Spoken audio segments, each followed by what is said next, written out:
The sun was setting behind the distant hills, casting a golden hue over the small village of Glenhaven.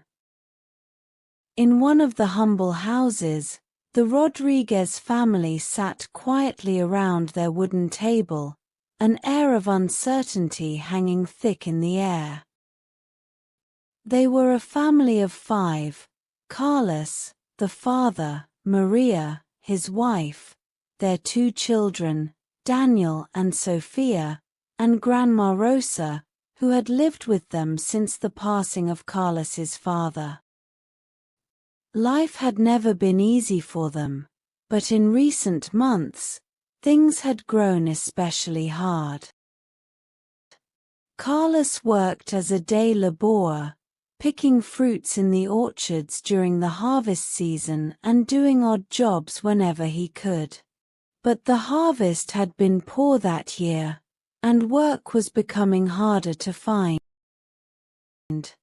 Maria took care of the house and the children, but with very little income, even managing the home was difficult. Their savings had dried up, and the pantry was empty except for a few grains of rice and half a loaf of stale bread. That evening, Carlos leaned back in his chair, looking at his family's tired faces. His heart ached. "I'll go out tomorrow," he said quietly, his voice heavy with the weight of responsibility. "I'll go to the market and see if anyone needs help. Maybe I can bring back some food." Maria nodded, but the worry in her eyes was clear. "We'll make it through," she whispered. "We always do." The search begins. The next morning, Carlos woke before dawn. He dressed quickly and kissed his sleeping children on the forehead before quietly slipping out the door. The village streets were empty and quiet as he made his way toward the town market. As he walked, he passed by other homes, many of which were in similar conditions as his own. The recent drought had left many families struggling to make ends meet, and the market, once a bustling center of activity, now seemed a shadow of its former self. When Carlos reached the market, he wandered from stall to stall, offering to help vendors set up their goods or carry heavy crates in exchange for food or a little money. But most of the vendors shook their heads sadly. "I'm sorry, Carlos," said one old fruit seller. "Business is slow. I barely have enough to feed my own family."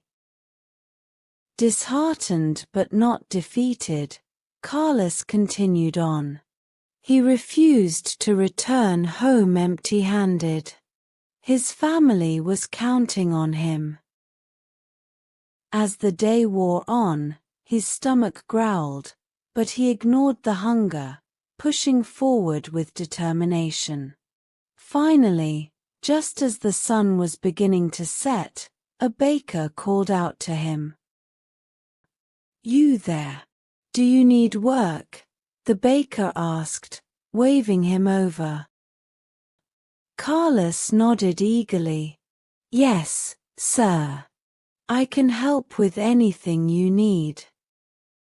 The baker smiled kindly. "I need help cleaning up.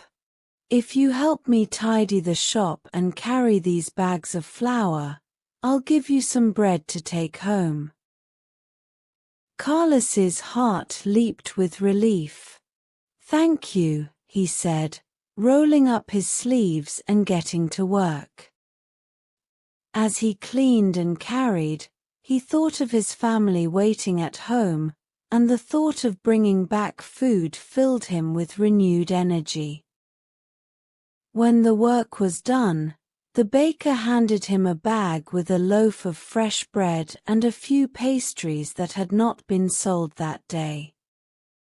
"Thank you so much," Carlos said gratefully, his hands trembling slightly as he took the bag. "Take care of your family," the baker said kindly. "Times are hard, but we all must help each other when we can." Sharing the burden. When Carlos returned home that evening, the children's eyes lit up when they saw the bag of bread. "Papa, you brought food," Daniel cried, running to his father's side. "Yes, my son," Carlos said, smiling. "It's not much, but it's enough to keep us going." As Maria sliced the bread and shared it among the family, Carlos sat down with a deep sigh of relief. But he knew that tomorrow would bring the same challenges. They couldn't rely on luck and small jobs forever.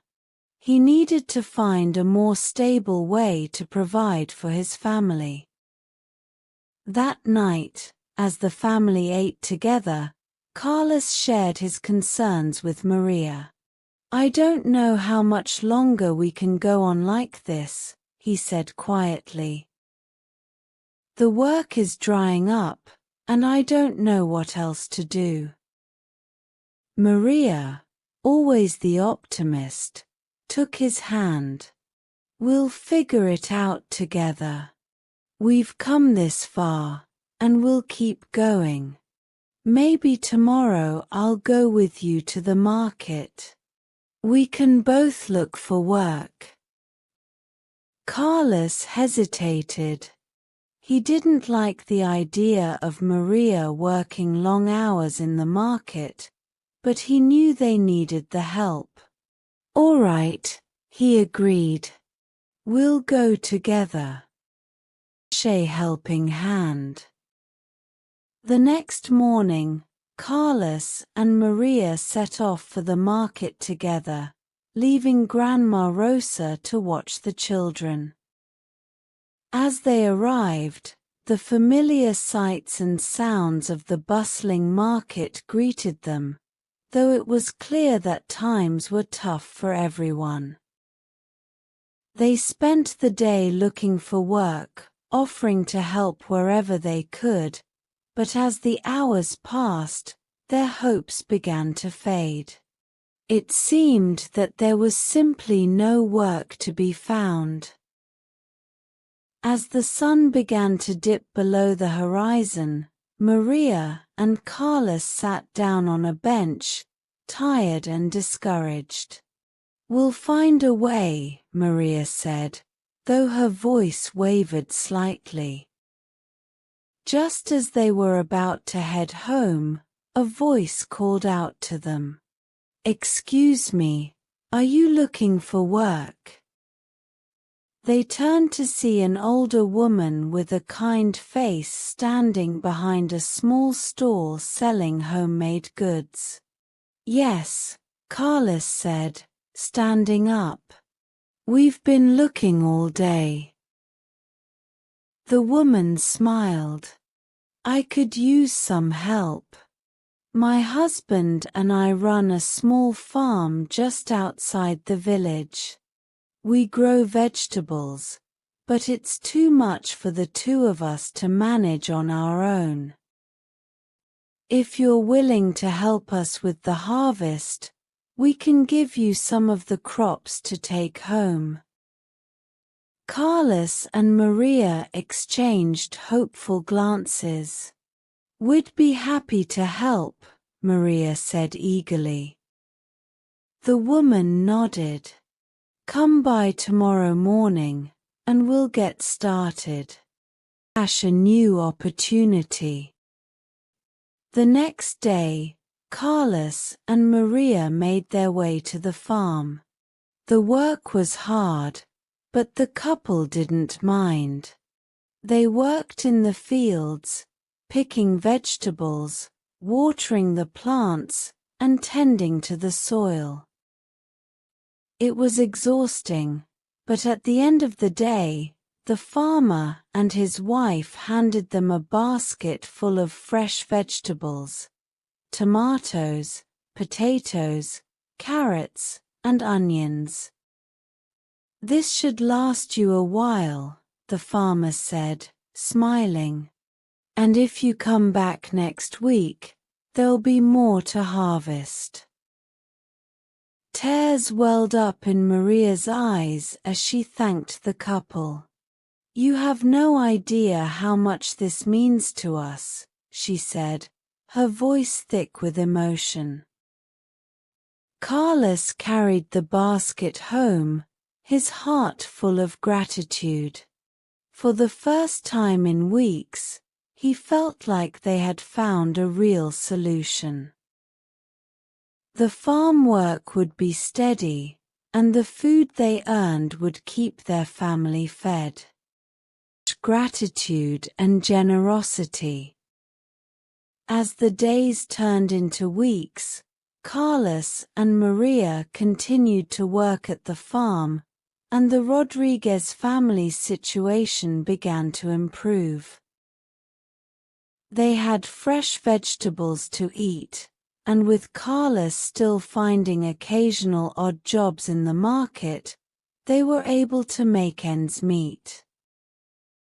The children's faces grew brighter, and even Grandma Rosa seemed to have more energy.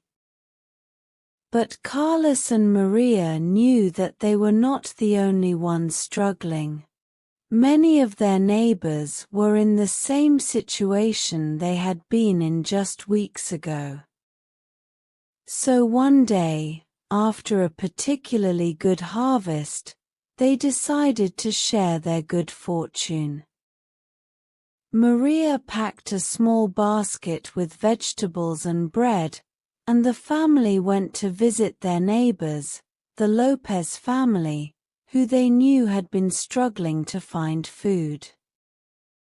"We know it's been tough," Carlos said, handing the basket to Mr. Lopez. "But we wanted to share what we have.